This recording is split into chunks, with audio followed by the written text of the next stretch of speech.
Bonjour à toutes et à tous. Très heureux d'ouvrir ce 10e printemps de l'économie depuis l'hémicycle du CESE, du Conseil économique, social et environnemental. Je remercie les organisateurs d'avoir choisi le CESE pour ce printemps de l'économie qui a pour thème sobriété, l'essence de demain, en forme de questionnement. Donc, durant 4 jours, dont les 2 premiers dans cet hémicycle, certains des meilleurs experts et spécialistes vont débattre de ce basculement sans précédent que nous vivons dans des sociétés confrontées à l'inflation, aux crises énergétiques, aux guerres et aux pandémies, sans parler du changement climatique.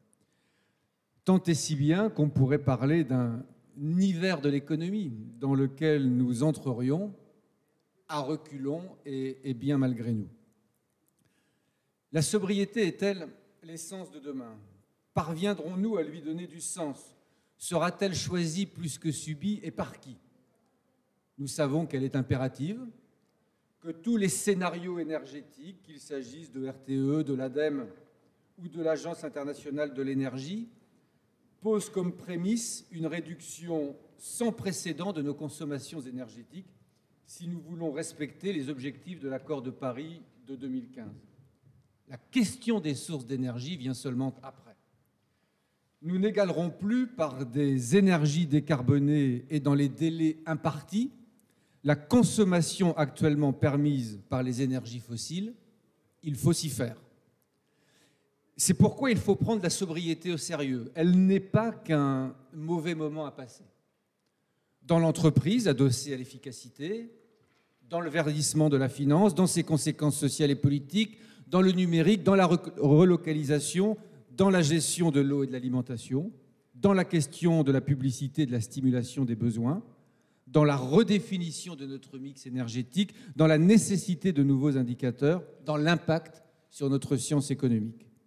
De tous ces aspects, vous allez traiter abondamment, si j'ose dire.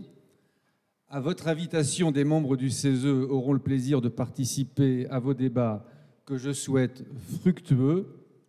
Bon 10e printemps de l'économie.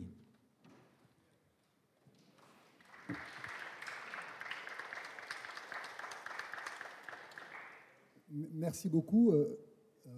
D'abord, je vous remercie et je remercie le Conseil économique, social et environnemental de nous recevoir dans ces locaux tout à fait somptueux et architecturalement remarquables. Le groupe Omnes Éducation que je préside est extrêmement fier de participer, d'être mécène de cet événement, le Printemps de l'économie. On se réjouit de voir autant de jeunes visages de lycéens intéressés par ces questions. Ce débat ou ces débats que vous allez avoir sont évidemment extrêmement importants. Ils correspondent exactement à l'idée que nous nous faisons de ce que c'est qu'un débat scientifique, un débat de haut niveau, libre, ouvert, et évidemment très très important compte tenu du sujet que vous avez choisi, celui de la sobriété, qui résonne fortement aujourd'hui avec l'actualité. On se souvient qu'en 2002, Jacques Chirac avait prononcé une phrase qui avait beaucoup marqué. Il avait dit « La maison brûle et nous regardons ailleurs ». Depuis 2002, les émissions de CO2 ont augmenté dans le monde de 55%. Donc il avait raison, on regardait ailleurs et je crains qu'on ne continue à regarder ailleurs. D'où l'importance des débats qui vont avoir lieu et vous allez devoir nous éclairer sur une sobriété absolument nécessaire. Sera-t-elle temporaire ou permanente? Il est souhaitable qu'elle fût plutôt permanente que temporaire. Sera-t-elle juste ou injuste? Il faut savoir que nous ne sommes pas tous égaux devant les émissions de CO2. Les 10% les plus riches émettent 5 à 10 fois plus de CO2 que les 10% les plus pauvres. Sera-t-elle voulue ou subie? Voulue, c'est-à-dire maîtrisée politiquement et socialement, ou bien subie avec des catastrophes climatiques et démographiques qui pourraient conduire à un effondrement démographique? Sera-t-elle gérée par le marché, c'est-à-dire par les prix? Et je pense que c'est une solution qui serait bien impraticable, ou organisée par et pour les citoyens. Ce sont tous ces sujets que vous allez devoir aborder. Et en fonction des solutions qui seront esquissées, je pense que cette sobriété sera soit accepté, acceptable et durable, soit nous fera rentrer dans une ère extraordinairement difficile et conflictuelle. Bonjour, je salue le public présent. Je salue également le public à distance et notamment, je pense, aux lycéens et aux étudiants des académies qui sont très loin de Paris, dont certaines ont dû d'ailleurs annuler leur venue à Paris en raison des grèves de ce jour. Et je salue également le public qui est dans nos salles de retransmission des lycées français à l'étranger.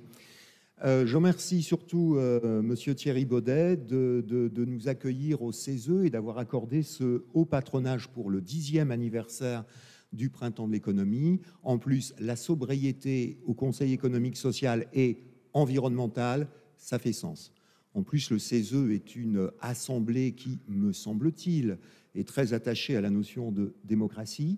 Et je rappelle qu'à l'origine du Printemps de l'économie, il y a cette conviction commune qu'on partageait avec Michel Rocard: la méconnaissance en économie est une menace pour la démocratie. Je vais être très bref parce qu'on attend avec impatience le prix de la planète, cette très belle session d'Agnès Benassi-Kéré qui va démarrer tout de suite. Mais je voudrais saluer, mis à part nos mécènes, nos grands mécènes, bien évidemment tous ceux qui nous soutiennent et qui nous permettent d'organiser cet événement, je voudrais saluer la clairvoyance du Conseil scientifique pluraliste du Printemps de l'économie. Regardez ces 3 dernières années, les thèmes que nous avons choisis au cœur de l'actu, on a même précédé l'actu, et l'enchaînement logique de ces 3 thèmes. Il y a 2 ans, et nous aurions préféré avoir tort, nous avions choisi guerre et paix. La guerre économique, la guerre technologique, la guerre commerciale, bien sûr, mais aussi les risques de conflit. On avait des généraux, des économistes, des spécialistes de la cybersécurité, et ma foi, les conflits, on les avait bien listés. Suite à ce grand basculement du monde, comme le disait Hubert Védrine au Printemps de l'économie il y a 2 ans, le thème que nous avons choisi l'année suivante, c'était bifurcation, l'heure des choix. Encore une fois en plein dans l'actu. Et cette année, la bifurcation, ça semble être la sobriété, en tout cas, espérons-le. Je vous souhaite un très bon printemps de l'économie.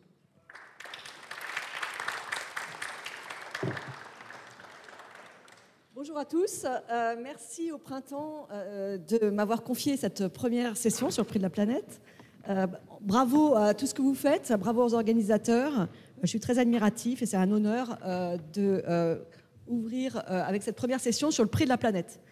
Alors, vous allez dire, le prix de la planète, c'est une provocation de parler aujourd'hui du prix de la planète et de parler de sobriété. Et l'essence de demain, il n'y a pas d'essence dans les stations-service et nous avons un mouvement social pour la défense du pouvoir d'achat. Donc, en fait, c'est une très bonne introduction pour ceux qui ont pu venir dans l'hémicycle. C'est une très bonne introduction au sujet de ce jour. Alors, ça nous amène directement au cœur du sujet de notre première session, qui est que la transition écologique a un coût. Alors, naturellement, ce coût est inférieur au coût du réchauffement climatique, mais c'est un coût néanmoins. Et on a parfois tendance à l'oublier. Et aujourd'hui, eh bien, le prix de l'énergie nous le rappelle de manière un peu violente. Le coût peut être explicite, hein, comme le prix des énergies carbonées, mais il peut être aussi implicite. Et on va développer ça dans une minute. C'est très important de comprendre que le coût n'est pas forcément explicite. Un exemple actuel, ce sont les zones de faible émission, hein, et qui gênent les consommateurs, qui gênent les ménages, les entreprises, les PME. Et donc, pour les économistes, dès qu'il y a en fait une privation, il y a un coût. Alors, peut-être pour commencer, justement pour illustrer ce coût, cette privation, je vais faire un tout petit sondage auprès de notre public qui est éclairé. Donc, ça n'est pas un échantillon représentatif, puisque vous êtes là, vous êtes éclairés, forcément. Donc, on avait prévu une première question qui, aujourd'hui, vu la température extérieure, ne s'applique pas très bien, mais je vais peut-être la reformuler. Hein. Qui parmi vous n'a pas encore allumé son chauffage individuel un seul jour depuis le mois de septembre? C'est-à-dire que je ne parle pas d'aujourd'hui. Voilà, donc ça confirme qu'on a bien un public éclairé aujourd'hui, avec une grande majorité qui n'a pas allumé son chauffage un seul jour. Et je vous recommande, hein, de poursuivre dans cette voie le plus longtemps possible quand on va s'approcher de températures proches qui vont diminuer. Deuxième question, qui parmi vous a acheté dans l'année un appareil électrique ou électronique reconditionné? Alors là, donc les mains se lèvent. Alors évidemment, j'aurai un certain nombre d'entre vous qui n'a pas acheté du tout d'appareil électrique ou électronique. Voilà, donc on va additionner et là on est à peu près à la moitié, une grosse moitié.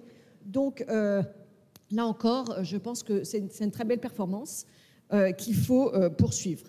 Le sondage réalisé par à l'occasion des Printemps de l'économie nous montre qu'il y a une grande prise de conscience des problèmes liés au réchauffement climatique, mais ça ne se traduit pas encore de manière massive en actes individuels. Hein. Et donc, ça nous rappelle donc le sujet de cette table ronde, qui est que la sobriété ne tombe pas du ciel. Parfois, elle est volontaire. Peut-être certains d'entre vous choisissent de prendre le train, où c'est souvent plus coûteux, mais certainement beaucoup plus long que l'avion. Mais dans ce cas-là, il n'y a pas de prix, puisque ça accroît votre utilité, ça correspond à votre conviction. On peut prendre l'exemple aussi de la guerre en Ukraine. Peut-être certains d'entre vous ont accueilli chez eux des réfugiés ukrainiens. C'était volontaire, donc ça ne réduit pas ce qu'on appelle l'utilité. Mais après, quand il s'agit de payer la facture d'énergie, c'est autre chose, puisque c'est imposé. Voilà, donc nous allons discuter de ces sujets avec notre première table ronde de choc, avec 3 intervenants. Donc, je vais les présenter brièvement. Thomas Véranque, qui est directeur de la stratégie et de la prospective à RTE. C'est lui qui donc a coordonné le rapport que vous avez peut-être lu, donc RTE 2050, donc qui fait une espèce de prospective de quels sont les investissements à réaliser pour réaliser la transition vers l'électrification. Donc c'est un économiste de l'électricité, de l'énergie, de l'électricité. Il est professeur, il enseigne à Sciences Po, à Centrale Supélec, au Collège d'Europe de Bruges. Et donc on est très heureux de l'avoir aujourd'hui. Il devra s'éclipser avant la fin de la session. Vous voudrez bien l'excuser. Il a d'autres engagements. Nous avons également la chance d'avoir avec nous Kathleen Schubert. Kathleen Schubert est professeure d'économie à l'Université Paris 1 Panthéon-Sorbonne et à la chaire associée à l'École d'économie de Paris. Vous la connaissez peut-être aussi parce qu'elle est membre du Haut Conseil pour le climat. Elle est par ailleurs membre du Conseil d'analyse économique et du CEDD, qui est Conseil pour l'énergie et le développement durable, non, économique pour le développement durable. Et donc, elle a plutôt une approche plutôt macroéconomique d'économistes sur le sujet de la transition écologique, pas spécifiquement de l'électricité, mais plus généralement de la transition écologique, et nous parlera plus particulièrement de la sobriété. Et puis, Cédric Audnis. Donc, Cédric Audnis est commissaire général adjoint de France Stratégie. Il coordonne à ce titre des travaux très importants sur l'impact macroéconomique de la transition et il va nous éclairer un peu sur ces sujets. Comment est-ce qu'on raisonne? Donc il n'a pas forcément des réponses définitives à cette question, mais en tout cas les blocs du raisonnement sont bien maintenant posés. Donc merci beaucoup à tous les 3 d'être présents ce matin. Nous allons procéder en 2 temps. Donc un premier temps où nous allons chercher à quantifier cette sobriété et les efforts à fournir, qu'ils soient avec des prix explicites ou implicites, les investissements à réaliser et quel en est le coût, les impacts sur les grandeurs macroéconomiques que sont le PIB, l'emploi, la consommation, le pouvoir d'achat qui nous occupe aujourd'hui. Et puis dans un deuxième temps, nous rentrerons un peu dans le détail des politiques publiques en prenant quelques exemples. Donc, j'ai demandé à nos 3 intervenants de sélectionner des exemples pour un peu illustrer le propos de la première partie. Alors voilà, nous allons commencer directement avec Thomas Véranque qui va nous donner les grandes lignes des investissements, donc de manière synthétique, puisque bien évidemment, on peut se reporter aux travaux en ligne. Merci beaucoup. Merci beaucoup Agnès. Bonjour à toutes et à tous. Et merci de m'accueillir ce matin pour l'introduction des Printemps de l'économie devant un public de gens qui sont directement concernés. Alors tout le monde l'est, mais vous plus encore. Pour présenter un petit peu le travail qu'on a fait, qui est un travail de nature prospective, quelques mots. La première chose, c'est que là, il y a beaucoup de lycéens, me semble-t-il. Quand vous êtes nés, l'objectif français, ça n'était pas d'être neutre en carbone en 2050. C'est un point important, c'est un objectif récent. Avant, l'objectif de la France et des autres pays occidentaux, ça ressemblait beaucoup, c'était de faire ce qu'on appelle le facteur 4. C'était de diviser par 4 nos émissions d'ici 2050. Diviser par 4, ce n'est pas amener quasiment à zéro. Ça veut dire qu'il y avait encore de la place pour les énergies fossiles. Là, maintenant, l'objectif qui s'appelle la neutralité carbone ou la neutralité climatique, c'est d'être à zéro émission nette. C'est-à-dire que les seules émissions de notre économie doivent être compensées par les puits, c'est-à-dire, par exemple, les forêts, etc. C'est un objectif qui est considérable. Il est beaucoup plus ambitieux que celui d'avant. Ça veut dire sortir quasiment complètement du pétrole, du gaz, du charbon, des énergies fossiles. Je pense qu'il faut quand même déjà qu'on se rende compte qu'aucune société n'a fait ça, consciemment, dans l'histoire. Il n'y a pas de précédent à la transformation qu'on doit faire pour être neutre en carbone en 2050. C'est dans 28 ans, c'est extrêmement court à l'échelle de nos sociétés. L'autre point qui s'est également ajouté, c'est qu'on doit avoir fait une grande partie du chemin d'ici 2030. 2030, c'est dans 8 ans. On doit être à moins 55% net d'émissions. Là, par rapport à 90, c'est considérable. Le travail qu'on a fait, et que je peux vous commenter très brièvement, il vise à trouver des solutions et à montrer qu'est-ce qui est déjà... quels sont encore nos leviers de choix et qu'est-ce qu'on est obligé de faire pour atteindre ces objectifs-là. Plus le temps passe, moins on a de degrés de liberté, parce que l'objectif est extrêmement ambitieux. Donc RTE a concerté avec l'ensemble des parties prenantes entre 2019 et fin 2021 un travail sur les scénarios pour atteindre la neutralité climatique. Quand on dit scénario, c'est scénario au pluriel. Ça implique qu'il y a plusieurs façons d'atteindre le point d'arrivée, mais il y a quand même un certain nombre de grands points communs. Les points communs, quels sont-ils? Le premier, c'est qu'il faut baisser notre consommation d'énergie. Pour baisser notre consommation d'énergie, il y a deux façons de faire. La première, c'est de faire de l'efficacité énergétique. L'efficacité énergétique, c'est consommer moins d'énergie pour les mêmes usages. Vous changez votre frigo, il consomme moins, c'est de l'efficacité énergétique. Le deuxième levier, c'est de faire de la sobriété. La sobriété, ce ne sont pas les mêmes usages. Vous aviez 2 voitures, vous n'en avez plus qu'une, c'est de la sobriété. Vous aviez une très grosse voiture, vous en prenez une petite, c'est de la sobriété. On est certain, absolument certain qu'il faut beaucoup d'efficacité énergétique, et quand on regarde l'équation, c'est très difficile d'y arriver, voire impossible, sans sobriété en plus. Donc ça veut dire qu'il y a une réflexion à avoir sur les usages. La deuxième chose, c'est qu'il va falloir, dans l'ensemble de l'énergie qu'on consomme, électrifier, c'est-à-dire basculer sur des moyens qui n'émettent pas de gaz à effet de serre. L'électricité, aujourd'hui, n'en émet que peu en France. L'objectif, c'est qu'elle n'en émette pas du tout et qu'on ait plus d'usages électriques. Donc il faut remplacer le pétrole, le gaz, le charbon dans un certain nombre d'usages, notamment pour la mobilité, les voitures, qui est le secteur le plus émetteur en France, et puis dans le bâtiment. Donc le deuxième point, c'est qu'il faut électrifier. La troisième chose, c'est qu'il faut probablement relocaliser une partie de notre industrie. Pourquoi? Parce qu'on regarde, une partie de nos émissions sont des émissions importées. La France importe beaucoup de biens et services. Ces biens et services sont fabriqués dans d'autres pays. Ces pays ont en général des mix plus carbonés. Quand on relocalise de la production industrielle, on baisse notre empreinte carbone. L'empreinte carbone, ce sont l'ensemble des émissions qui sont associées à notre consommation. Vous voyez les 3 premiers, et on est vraiment au cœur du sujet qui a été introduit par Agnès, les 3 premiers enseignements de notre travail, ils portent sur la consommation, ils ne portent même pas sur la production. Ensuite, quand on arrive sur la production, on a 2 conséquences. La première, c'est que pour arriver à faire ça, il faut énormément d'énergie renouvelable. Qu'on aime ou qu'on n'aime pas le nucléaire, de toute façon, c'est une conclusion physique. On est obligé de mettre beaucoup d'énergie renouvelable parce que ce sont les leviers qu'on peut construire, ce sont les moyens qu'on peut construire le plus rapidement, l'éolien et le solaire. La deuxième conclusion par rapport à ça, c'est que le faire uniquement avec des énergies renouvelables, c'est-à-dire sans nouveaux réacteurs nucléaires, c'est quand même extrêmement difficile en termes de volume. Ça nécessite de mettre beaucoup d'énergie renouvelable et c'est en plus un peu plus cher parce que ces énergies renouvelables doivent être complétées par beaucoup de réseaux et tout un système de stockage, de batteries, par exemple, pour garantir le fait que vous ayez de l'électricité quand vous en avez besoin. Donc voilà en gros les conclusions. Quand on se dit ça sur la thématique économique, ce sont des investissements massifs. Et là, je voudrais dire une chose.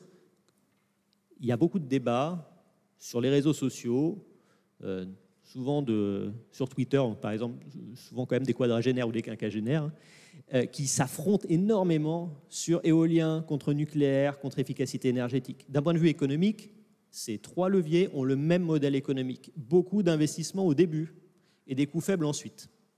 Donc le modèle économique de la transition, c'est de l'investissement, c'est donc de la sécurisation pour les acteurs qui investissent, et c'est donc probablement de la planification. Voilà, donc j'arrive au mot qui est devenu à la mode, mais qui semble vraiment important quand on étudie ces trajectoires. Ces trajectoires sont d'une ambition qui est extrême. Le risque, c'est qu'on soit toujours plus loin de nos objectifs, et donc il faut essayer d'accélérer. Pour accélérer, on est obligé de planifier et d'engager des efforts qui sont très importants en matière d'investissement public. Merci beaucoup Thomas. Le décor est bien planté, donc des coûts tout de suite, des gains plus tard. Cédric nous traduira ça dans un instant en termes de trajectoire macroéconomique, mais tout de suite on va donner la parole à Kathleen Schubert, parce qu'il y a aussi un débat qui est très vif entre les petits gestes du quotidien que nous pouvons progressivement inclure dans notre routine, et bien la question du prix qui est toujours, du prix du carbone, qui est toujours une opposition entre les économistes qui veulent des solutions de marché et puis le reste de la planète. Est-ce qu'on a besoin vraiment d'un prix pour réaliser cette transition écologique? C'est la question que je pose à Kathleen tout de suite. Merci Agnès. Bonjour à tous. Donc, je vais revenir quand même une seconde sur quelque chose qu'a très bien expliqué Thomas, juste pour que ce soit très clair dans votre esprit, parce que quand on regarde le débat public, il y a quand même beaucoup de confusion autour de ce mot sobriété. Qu'est-ce que c'est au juste? Donc, je pense que Thomas a dit quelque chose de très important. Pour faire baisser les émissions, vous avez deux gros leviers qui sont l'augmentation de l'efficacité énergétique. Ça veut dire quoi? Ça, c'est du progrès technique, basiquement. Donc, trouver des meilleures façons de produire notre énergie, de trouver des façons plus efficaces de produire une unité de PIB, disons, en termes d'énergie. Donc ça, c'est l'efficacité énergétique. Et la sobriété, c'est autre chose. La sobriété, c'est les changements de comportement, en fait. Donc, il faut que les gens changent de comportement et il faut donc que ces changements de comportement soient envers moins de consommation d'énergie. Donc, c'est la sobriété énergétique dont on parle. Je ne veux pas parler de la sobriété en général, ni qui s'apparenterait peut-être à de la décroissance. Ce n'est pas ça. Donc, je veux parler de la sobriété énergétique. Donc, cette sobriété énergétique, finalement, à base de changements de comportement, on peut y arriver de deux façons. Soit penser que les gens vont avoir des changements de comportement volontaires, soit inciter au changement de comportement en mettant soit des obligations, par exemple, des réglementations, des normes, soit des prix.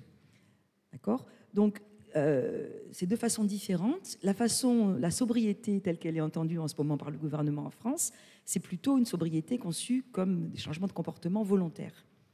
Si je reviens juste un instant sur l'autre façon de déclencher des changements de comportement qui sont par les prix, vous voyez que ce n'est pas exactement ce qu'on fait. D'abord, en France, on a une taxe carbone qui était censée susciter des changements de comportement, faire moins consommer d'énergie aux gens. Mais cette taxe carbone a eu le succès que vous connaissez. Donc, il y a eu le mouvement des Gilets jaunes, la croissance de la taxe carbone a été arrêtée. Et on en est un peu là en France en ce moment.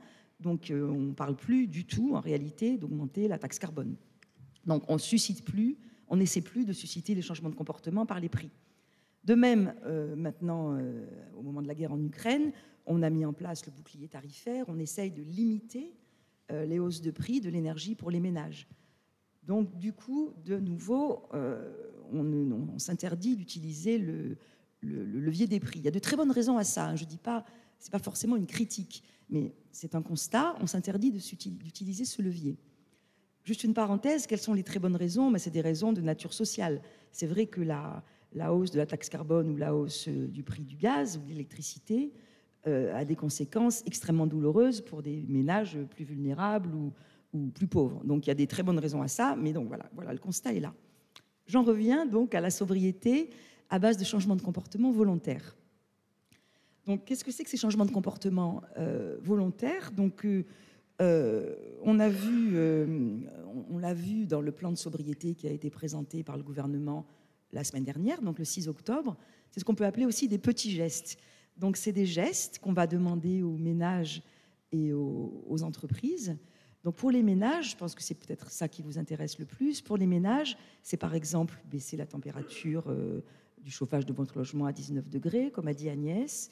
Mais il y a autre chose, c'est limiter la vitesse à laquelle on roule sur l'autoroute ou sur la route, c'est prendre moins l'avion, c'est également éteindre les appareils électroniques la nuit quand on ne s'en sert pas, éteindre la lumière dans les pièces, donc essayer d'économiser l'énergie par tous les moyens possibles, changer ses ampoules. Également, ça peut être accepter de consommer son énergie pas au même moment qu'avant, accepter de consommer quand ce n'est pas au moment de la pointe de consommation. Voilà, donc ça, c'est tous les petits gestes qu'on demande aux ménages. Pour vous donner une idée un peu chiffrée, dans le plan du gouvernement qui a été publié le 6 octobre, il n'y a pas de signal prix ni d'obligation formelle, donc c'est un ensemble de ces gestes-là. Il prévoit que le plan devrait permettre d'économiser à peu près 50 TWh d'énergie. 50 TWh par an. Et pour une consommation, alors tu me dis si je me trompe, hein, mais pour une consommation finale d'énergie qui est à peu près, en ce moment, dans les, je dirais, 1800 TWh. Ça veut dire que c'est à peu près 3%. D'accord ? Donc vous voyez que ce n'est pas gros. Donc j'en reviens à ce que disait Thomas.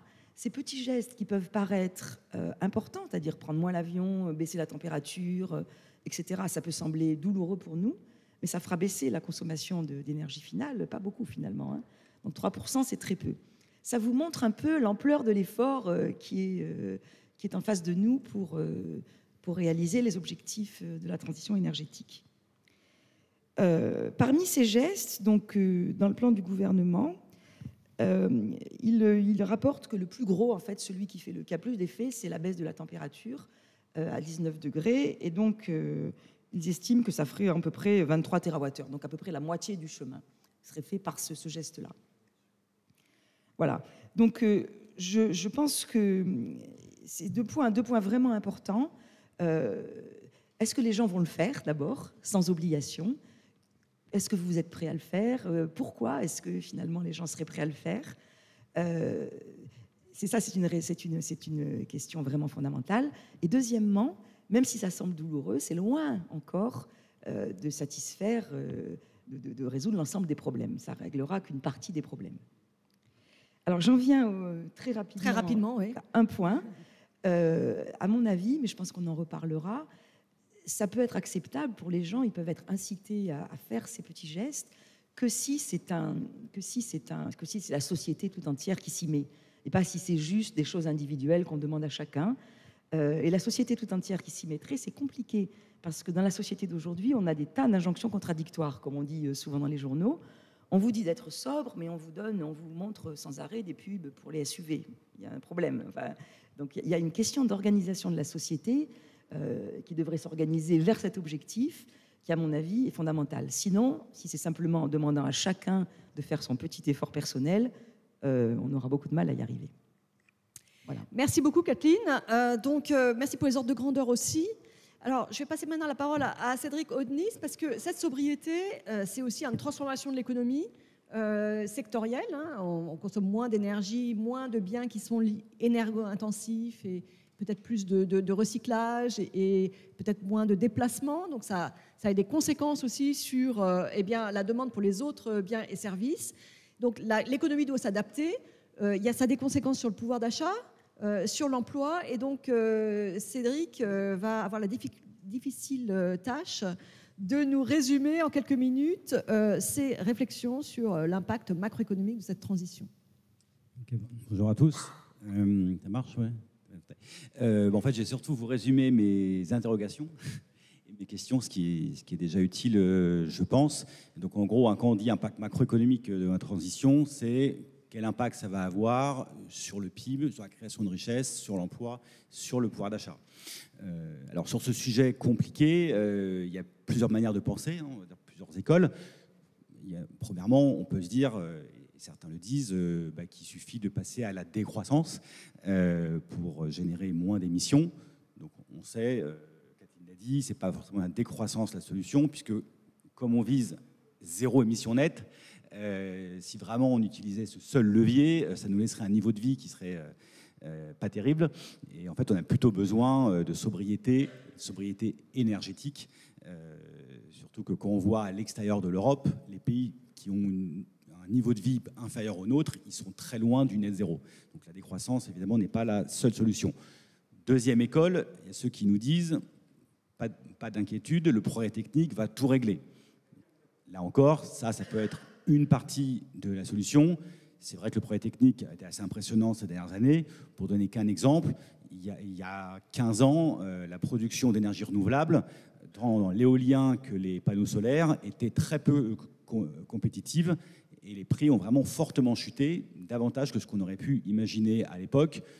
Pour autant, le progrès technique est toujours incertain et surtout, une remarque importante, il permet souvent de réduire les émissions carbone, mais quand on raisonne en cycle de vie, il y a souvent une empreinte écologique résiduelle. Donc ce n'est pas la solution miracle non plus.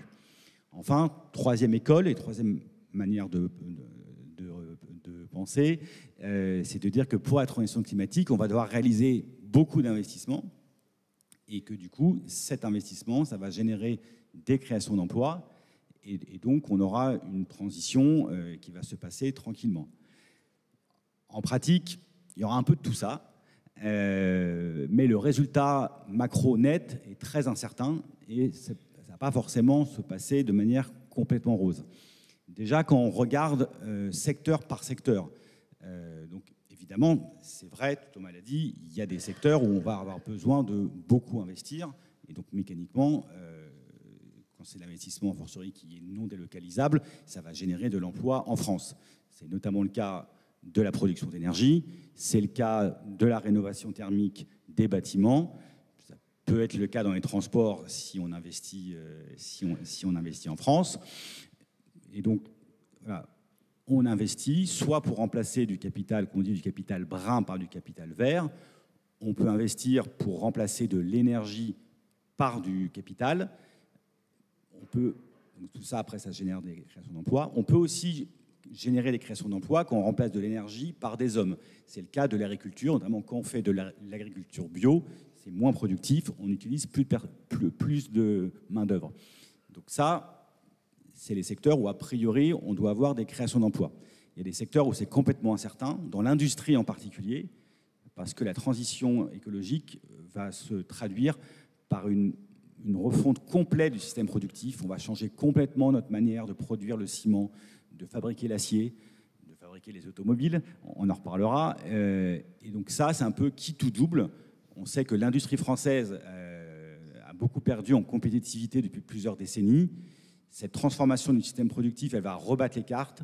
Soit ça va nous permettre de repartir du bon pied, soit ça va être le coup de grâce pour l'industrie. Donc, au total, le message important, c'est que la transition climatique, elle ne peut pas être réduite, comme c'est souvent le cas, et notamment jusqu'à récemment dans les rapports officiels, à une relance de l'investissement qui se traduit par un mécanisme keynésien classique. Donc pour ceux qui ne connaissent pas le mécanisme keynésien classique, c'est je relance l'investissement, donc les entreprises embauchent pour investir, donc il y a plus de salariés et il y a plus de masse salariale qui après consomme davantage, ce qui génère plus de demandes, etc. Donc c'est magique. Et pour que ça marche, et souvent tel que c'est présenté, la transition climatique, c'est une relance keynésienne qui dure sur plusieurs années, puisqu'on va devoir investir sur beaucoup d'années, qui est financée à crédit, qui est en économie fermée, il n'y a pas de problème de compétitivité, qui n'a pas d'impact sur le potentiel d'offre de l'économie et qui ne génère aucune friction.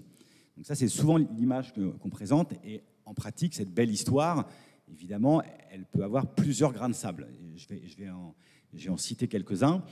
D'abord, certes, il va y avoir beaucoup d'investissements en plus, mais cet investissement en plus, il ne vient pas de nulle part. Il vient de quelque chose à la base qui est quand même le fait qu'on avait une ressource gratuite, le carbone, qui maintenant devient payante. Et donc ça, à toutes choses égales par ailleurs, forcément, ça va obérer la capacité productive des entreprises. Ensuite, plus d'investissements à ressources limitées, ça peut vouloir dire de manière transitoire moins de consommation. Et politiquement, ça peut générer quelques soucis, puisqu'on sait bien que les ménages font très attention à leur pouvoir d'achat et à leur consommation. Deuxièmement, la transition climatique va générer d'importantes réallocations entre secteurs, et notamment de travail, de main-d'œuvre. Et on sait qu'en France, alors, vous êtes jeunes autour de cet amphi, mais vous apprendrez qu'en France, on n'a pas un très bon track record sur les dernières décennies pour gérer les réallocations d'emplois entre secteurs. Et là, on va avoir besoin de reconversion professionnelle massive, on va avoir besoin de former beaucoup de salariés à leurs nouvelles compétences. Et pour donner qu'un exemple, dans le bâtiment, on est déjà en surchauffe aujourd'hui, alors qu'on a à peine commencé les rénovations dont on a besoin. Aujourd'hui, on fait pas mal de rénovations, mais les rénovations, c'est essentiellement des chaudières qu'on change, des pompes à chaleur qu'on installe, ce qui n'est pas du tout le plus coûteux en termes de main-d'œuvre. Troisièmement, dans notre relation avec le monde extérieur, parce que la France est en économie fermée, il y a forcément quelque chose qui va nous causer quelques soucis. En gros, de deux choses l'une. Soit l'Europe est la zone dans le monde qui va le plus loin et le plus rapidement dans la transition climatique, et on risque d'avoir un souci de compétitivité par rapport au reste du monde, ce qu'on appelle les fuites de carbone. C'est-à-dire que les entreprises continueront à produire salement, si je peux me dire, simplement ils le feront en dehors d'Europe et plus en Europe. Soit, ce qui est plutôt plus optimiste, a priori, on pense que la plupart des zones économiques du monde vont s'engager aussi fort que nous dans la transition climatique, mais là, on risque d'avoir un petit problème d'accès aux ressources, d'approvisionnement, et ça, c'est quelque chose, en général, qui est complètement ignoré. Dans les simulations officielles actuelles, en fait, on suppose à la fois que tout le monde y va, mais qu'il n'y a pas d'inflation liée au problème d'approvisionnement. Quatrièmement, il y a le sujet de la sobriété énergétique évoquée par Kathleen. Là, il faut distinguer le moyen terme et le court terme. À moyen terme, il n'y a pas de consensus au sein des économistes, mais on peut imaginer, si les gens continuent à travailler autant et simplement qu'ils réallouent leur consommation vers des services moins énergivores, on peut imaginer qu'il n'y a pas forcément d'impact sur la croissance et le pouvoir d'achat. À court terme, en revanche, a priori, c'est difficile d'imaginer qu'il n'y ait pas d'effet. En conclusion, il y a aussi le sujet des politiques publiques. Les politiques publiques, dans les modèles, dans les simulations officielles, on suppose, en gros, qu'elles sont optimales, qu'elles sont conformes à ce que les économistes préconisent. En pratique, on sait bien que les politiques publiques vont s'écarter des politiques optimales d'un point de vue économique, déjà pour des questions d'acceptabilité sociale. Donc c'est important de bien avoir conscience de tous les grains de sable qui peuvent enrayer la machine pour adapter les politiques en conséquence et minimiser autant que possible les erreurs de politique économique. Merci beaucoup Cédric, c'est très clair. Donc si je résume, si on veut s'entraîner à faire de la sobriété compatible avec la croissance, il faut continuer à aller au restaurant, mais à vélo et dans une salle non chauffée avec des chandelles. C'est très romantique. L'autre partie de ton intervention, c'est la partie offre. Et je voudrais tout de suite interroger Thomas sur les transformations un peu aussi de notre environnement. Mais là, je ne parle pas de réchauffement climatique, je parle de notre environnement immédiat. On sait que la population est également assez opposée à la multiplication des éoliennes, par exemple. On nous dit qu'il va falloir creuser des mines un peu partout en France pour essayer de trouver du lithium. Qu'est-ce qu'on peut anticiper avec les investissements donc, de renouvelables? J'ai bien compris, le renouvelable à moyen terme, et puis on lance en même temps les programmes nucléaires dont on aura de toute façon besoin, mais c'est à plus long terme. Qu'est-ce que ça veut dire concrètement pour notre environnement quotidien? Alors, effectivement, la première conséquence, je pense, de ces scénarios ou de ces trajectoires, c'est que vous allez voir le système énergétique. Le système énergétique aujourd'hui est très largement invisible. Pourquoi? Parce que si je reprends les ordres de grandeur qui ont été annoncés par Kathleen, je prends 1700 TWh de consommation d'énergie, il y en a 1000 à peu près, ce sont nos ordres de grandeur, mais 1000 qui viennent des énergies fossiles. Les énergies fossiles, on les importe intégralement. On les importe par pipeline, par bateau. Donc, que voit-on? On voit des raffineries, pas beaucoup. On voit quelques infrastructures industrielles-portuaires. On voit des stations-service dans les villes ou le long des autoroutes, mais on voit assez peu ce système. Donc, le système qui nous approvisionne largement en énergie est invisible. Et que voit-on le plus de ce système? Ce sont les lignes électriques. Vous voyez quelques centrales nucléaires, mais en général, elles ont bien réglé leurs problèmes d'acceptabilité locale avec quelques infrastructures dans les villages alentours. Donc ça se passe plutôt bien de ce point de vue-là. Et quand on bascule sur le monde de 2050, de toute façon, on sait qu'il y aura plus d'éoliennes et plus de panneaux solaires. Il y aura plus de réseaux électriques. On verra des méthaniseurs dans un certain nombre d'installations agricoles. Donc on va voir notre système. Je pense que c'est la plus grosse rupture. Quand on l'examine, quand on l'analyse, elle n'est pas tant environnementale que sociétale. D'un point de vue environnemental, on l'a regardé dans les scénarios. On a calculé l'occupation de l'espace, on a calculé l'artificialisation, on a calculé les déchets qui étaient associés, on a calculé les consommations de métaux, les impacts sur les polluants atmosphériques. Donc on a vraiment brassé large en matière d'indicateurs environnementaux, mais la principale rupture, elle est sociale, elle est dans la visibilité. Donc voilà, on va voir ce qui nous permet de nous approvisionner en énergie. Et je pense que c'est la plus grosse bascule. La deuxième chose, c'est que si on considère qu'il faut relocaliser, moi j'ai l'impression qu'on arrive à cette conclusion quand on regarde tous les scénarios, parce qu'en fait, si l'atteinte de nos objectifs climatiques, c'est juste de faire produire à d'autres les biens qu'on consomme nous, à l'échelle de la planète, ça ne sert strictement à rien, voire c'est contre-productif. Donc, si on relocalise, ça veut dire qu'il y a plus d'usines aussi en France. Là aussi, on les voit, alors qu'il y a eu quand même un mouvement, il y a un certain nombre qui sont partis. Et on peut dire qu'on a une stratégie où on réinvestit dans des secteurs particuliers, la production de batteries, les semi-conducteurs, etc. Mais ça peut être aussi un peu d'industrie lourde. L'industrie lourde, elle est très sensible au fuite carbone qu'a mentionné Cédric. Donc, on voit des usines. Là encore, c'est pas la tendance des 30-40 dernières années. La transition énergétique, ce sont des matières. Ça, c'est un point important. Tu l'as dit, quand on a publié nos scénarios, on avait 18 enseignements. L'enseignement numéro 15 était sur les matériaux. On disait on va quitter la dépendance aux énergies fossiles, aux pays pétroliers. C'est une bonne chose. Par contre, on va recréer des circuits qui sont des circuits sur les matériaux. Et alors, ce n'est pas tellement les terres rares qu'on entend parler, mais c'est bien le lithium, le cuivre, le cobalt, le nickel. Donc, on va bien falloir l'extraire.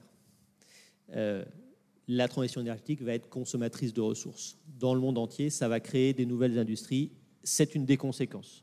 C'est pas gratuit, there is no free lunch. Il y a aussi des consommations de matériaux qui sont importantes. Et enfin, si j'arrive sur la partie de la consommation, donc là encore, la sobriété, nous on en a fait un scénario dédié parce que c'est facile de dire il faut être sobre. C'est plus difficile d'être sur le scénario sobriété. Et je pense qu'il y a besoin d'une délibération collective, parce qu'en fait, il ne s'agit pas de pointer juste l'usage de son voisin, il s'agit d'être conscient de ce qui consomme beaucoup d'énergie et d'avoir des normes collectives qui nous permettent d'éviter les surconsommations. Si vous êtes dans un vrai scénario de sobriété, qu'est-ce que ça signifie? Ça signifie déjà qu'il n'y a pas forcément besoin de construire des nouveaux bureaux par rapport à aujourd'hui, parce qu'on en a à peu près la bonne surface. Vous voyez le type de transformation que ça implique. Et ça implique aussi que, par exemple, demain, on n'a pas forcément tous une place au bureau. Si on fait du télétravail et qu'il y a les mêmes bureaux qu'aujourd'hui qui sont chauffés pareil, chacun à sa place, ça ne sert à rien, voire ça augmente les consommations d'énergie. Deuxième chose, si vous êtes dans un vrai scénario de sobriété, il y a moins de voitures. Dans notre scénario, il y a un tiers de voitures en moins. Et puis, elles sont plus petites. Donc là encore, c'est les transformations. Dans les scénarios de sobriété, on se chauffe moins. Ça a été dit on se chauffe à 19. Pas à 22 ou à 21. Et dans les scénarios de sobriété, des fois, il y a de la recohabitation. Alors là, si on regarde, alors ça, c'est un sujet un peu lourd, mais un peu structurant, mais je le mentionne.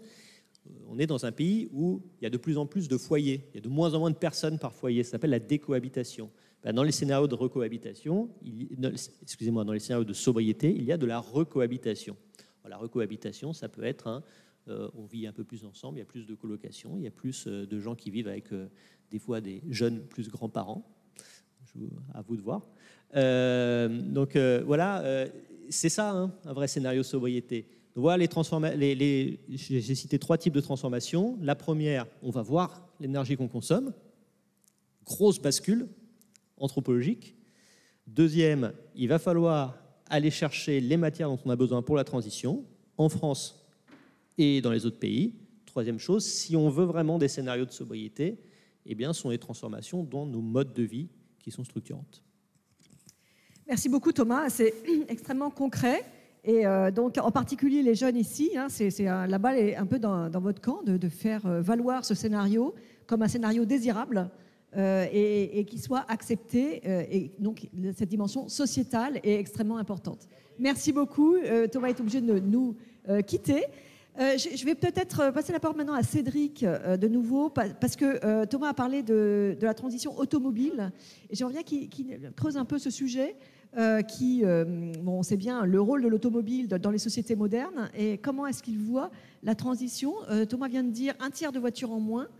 Qu'est-ce que ça veut dire aussi du point de vue industriel, cette transition automobile? Alors oui, effectivement, l'automobile, c'est le sujet de la semaine. Hein.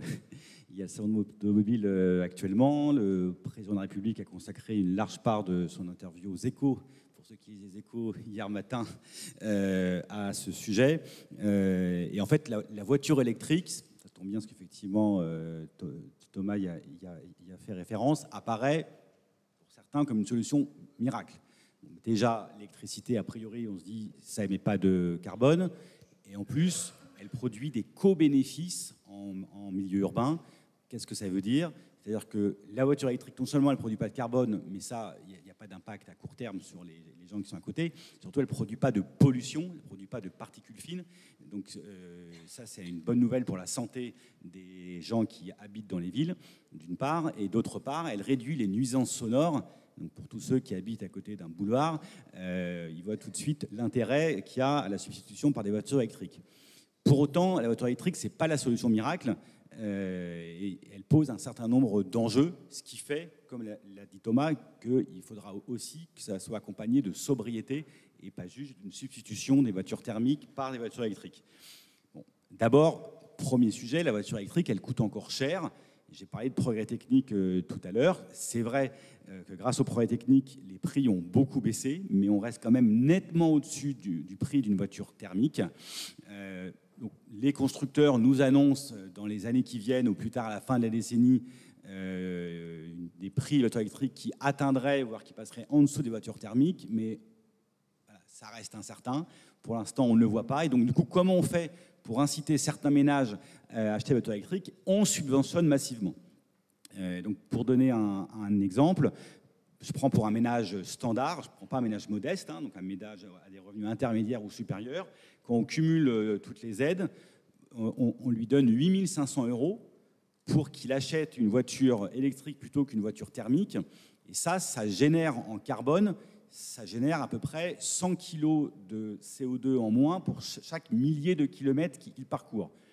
Donc pourquoi je dis ça? Parce que les économistes, on aime bien, pour choisir les mesures les plus efficaces à mettre en œuvre, on aime bien rapporter le coût qu'on met en œuvre à l'économie de carbone.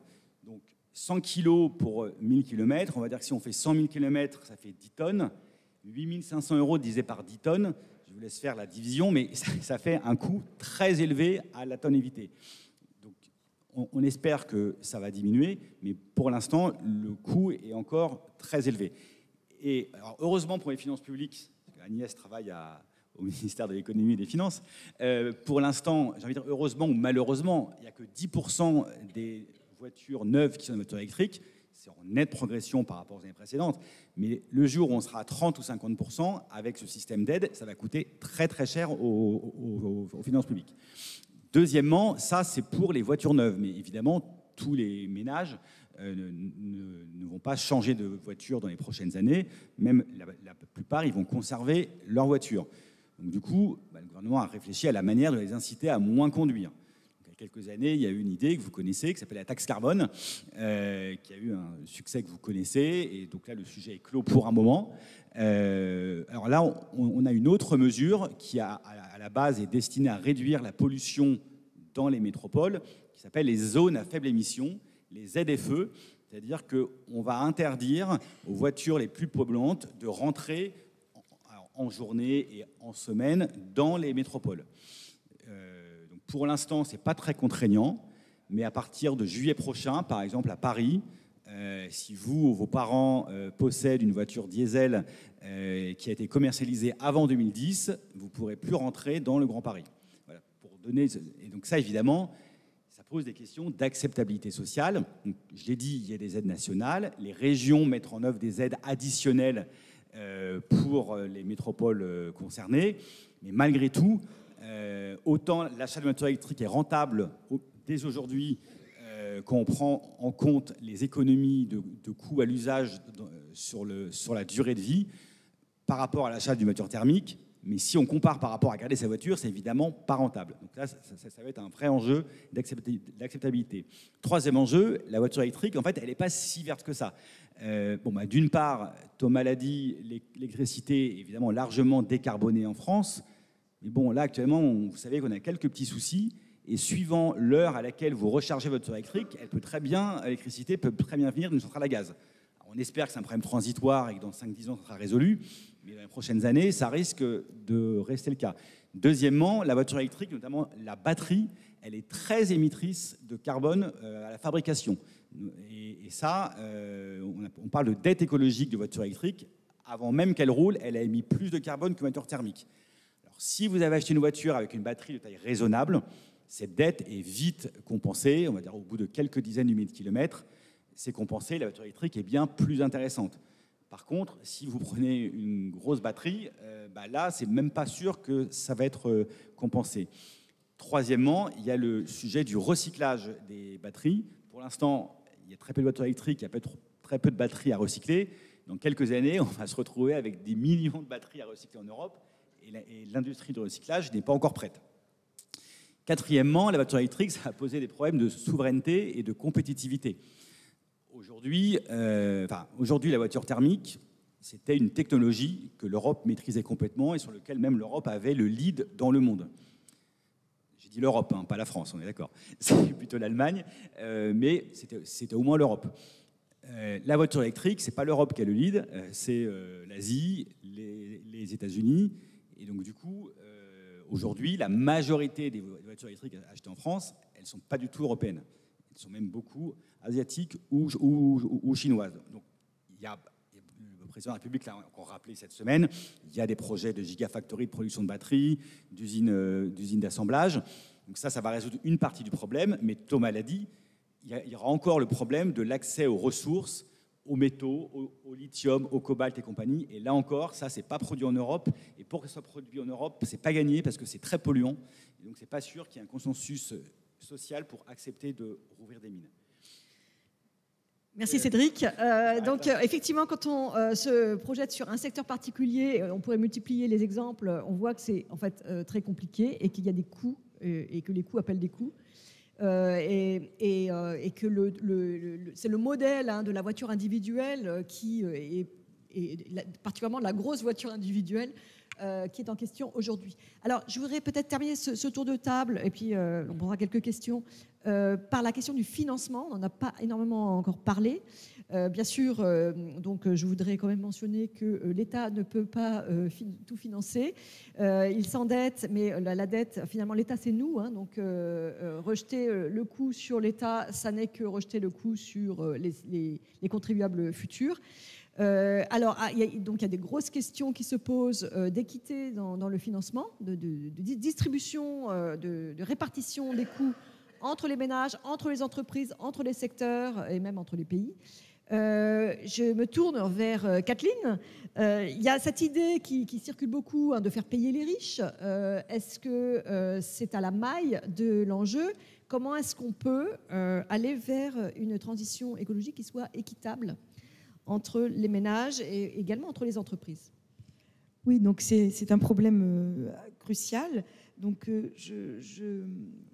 je voudrais d'abord signaler, quand on parle de sobriété ou quand on parle de transition écologique, il y a quand même quelque chose qui est quelque chose d'assez important, qui est qu'on n'a pas envie que les gens ne puissent plus satisfaire ce qu'on peut appeler leurs besoins de base, c'est-à-dire les besoins de chauffage, d'alimentation et de transport de base.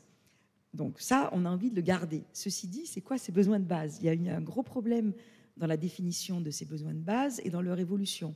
Comment fixer quel est le besoin de base en matière de transport ? Vous voyez que notre façon d'habiter l'espace a été complètement façonnée par un monde où l'énergie fossile était abondante et pas chère.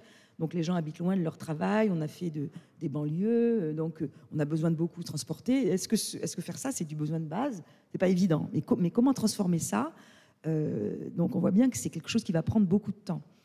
Donc il y a là un sujet très important, c'est que pour que les coûts soient distribués équitablement à la fois en matière de sobriété et en matière de transition, il faut beaucoup réfléchir à ça, hein, mais c'est compliqué. Donc, deuxièmement, il y a cette idée que finalement, on n'a qu'à faire l'effort aux riches. Donc à la fois en matière de sobriété, les riches consomment beaucoup plus que leurs besoins de base, donc faisons-leur faire les efforts, ou alors en matière de financement, faisons-les payer. Donc j'ai regardé un petit peu les chiffres, donc il y a quelques incohérences, enfin, quelques divergences dans la littérature là-dessus, mais en gros, en France, on considère que les 10% les plus riches émettent environ, par personne, entre 2,5 et 4 fois, disons, plus qu'un ménage parmi les 10% les plus pauvres. Donc, les 10% les plus riches émettent entre 2,5 et 3, 4 fois plus que les plus pauvres, que les 10% les plus pauvres. Donc, en effet, ils émettent plus. Il faut savoir que cette inégalité dans les émissions due à la consommation d'énergie fossile est beaucoup moins importante que les inégalités de revenus et de patrimoine. Ça, c'est très important parce que, en fait, les besoins de base sont plus émetteurs. Et les plus riches ne mangent pas 5 fois plus que les plus pauvres. Vous voyez, ils mangent un peu plus que les plus pauvres peut-être, mais pas 5 fois plus. Donc, les inégalités d'émissions sont moins grandes que les inégalités de revenus et de patrimoine. Donc ça, c'est le premier point. Le deuxième point, c'est que quand on regarde un peu les calculs qu'on trouve dans la littérature, on s'aperçoit que faire payer, mettons, les 1% ou les 10% les plus riches pour effectuer la transition ou pour faire les actes de sobriété, ça suffira pas du tout, en fait. Ce ne sera pas suffisant, ce ne sera pas quantitativement suffisant. Et donc, les travaux là-dessus sont unanimes. Le financement et la baisse de la consommation d'énergie doit être le fait de l'ensemble de la société. C'est pour ça qu'il est important de réfléchir à comment changer les normes sociales, comment faire ce partage des efforts de façon juste, mais ça ne peut pas être uniquement le fait des plus riches. Ceci dit, l'aspect symbolique est extrêmement fort. Donc on l'a vu au moment de la discussion sur les jets privés. Arrêter les jets privés, ça va être une goutte d'eau, disons, dans l'ensemble des énormes efforts qu'on doit faire. Mais du point de vue symbolique, c'est important. Comment voulez-vous demander aux gens qui n'ont pas beaucoup d'argent de faire des efforts de sobriété si vous voyez les gens qui se promènent en jet privé? Bon, il y a un problème. C'est un problème largement symbolique, mais qu'il faut absolument adresser. C'est la même chose avec le fou rire de Mbappé à la télé quand on lui demande pourquoi il prend l'avion plutôt que le train. S'il prend l'avion, c'est rien en fait, c'est une goutte d'eau. Mais vous voyez que sur le plan symbolique, c'est très important. Voilà, donc il y a ça qu'il faut vraiment prendre en compte. Merci Kathleen. Alors, il y a deux choses, hein. Il y a la sobriété des riches et il y a le financement par les riches. On peut aussi taxer les jets privés et récupérer l'argent pour financer justement la transition, les bonus écologiques dont parlait Cédric tout à l'heure. Je prends tout de suite une question qui est arrivée, et puis vous pouvez aussi lever la main pour poser vos questions, qui remet un peu en cause cette idée de sobriété exclusivement écologique, énergétique plutôt. Est-ce que ça a une réalité, ça? Est-ce qu'on peut, compte tenu de l'ampleur de l'effort qui va être nécessaire, est-ce qu'on peut réellement envisager une sobriété énergétique sans qu'il y ait une sobriété plus générale qui remette en cause notre mode d'organisation sociale et économique? Donc c'est une question à la fois pour Kathleen mais aussi pour Cédric est-ce que finalement la décroissance ne va pas revenir sur la table via la sobriété énergétique qui va entraîner d'autres sobriétés et finalement à la fin une décroissance, donc nous serons plus pauvres. Et si nous sommes plus pauvres, effectivement, nous consommerons moins d'énergie. Je vous avoue que moi, je n'ai pas de réponse. Je pense que c'est une très bonne question. C'est une question vraiment au cœur de ce qui est important aujourd'hui. C'est une question extrêmement pertinente. Je n'ai pas une réponse définitive. Je ne suis pas capable de vous dire non, on n'aura jamais de décroissance, on va être capable de réaliser la baisse des consommations d'énergie tout en consommant plus d'autres biens et au final, il n'y aura pas de décroissance. Je ne suis pas capable de dire ça, ne serait-ce que parce qu'il reste des problèmes de limites physiques dont Thomas a parlé. Quand on aura quand on aura supprimé la consommation d'énergie fossile, si on y arrive, et remplacé par les renouvelables, restera le problème de la rareté des métaux, etc. Donc, est-ce qu'on ne va pas juste repousser les raretés, les limites vers d'autres types de raretés qui, au final, dans le long terme, condamneront les possibilités de croissance infinie de l'humanité? J'en sais rien, c'est très possible que oui, en réalité. Voilà, simplement, je pense que c'est pas forcément une bonne idée de partir sur un postulat de décroissance, qu'il est plus malin d'essayer de faire nos meilleurs efforts pour réduire la consommation d'énergie fossile tout en gardant des niveaux de vie acceptables, quitte à demander aux gens certes, de peut-être réduire un peu leur consommation, avoir moins de croissance, mais de conserver des niveaux de bien-être tout à fait acceptables. Finalement, c'est pas parce que vous allez avoir un tout petit peu plus froid chez vous que vous allez en être tellement plus malheureux. Vous voyez, donc je pense que c'est plutôt ça qu'il faut viser à court terme, même si moi, personnellement, je ne suis pas capable de dire si à long terme, l'humanité va être capable de croître indéfiniment de toute éternité. J'en sais rien. Voilà, pour être clair. Cédric. Oui, non, mais je pense après la question qu'il faut se poser, c'est dans les 10-15 prochaines années, comment on peut engager la transition climatique. Moi, c'est ce que j'ai voulu dire, c'est qu'il y avait beaucoup d'incertitudes. Et donc, du coup... D'ailleurs, pour traduire cette incertitude, les organismes prospectifs font différents scénarios. Je vous renvoie notamment au scénario de prospective de l'ADEME, publié il y a 1 an, où ils ont 4 scénarios pour arriver à la transition. Et il y a des scénarios qui donnent la part plus ou moins belle à la sobriété, au progrès technique. Et donc, suivant les scénarios, effectivement, il y a plus ou moins de croissance.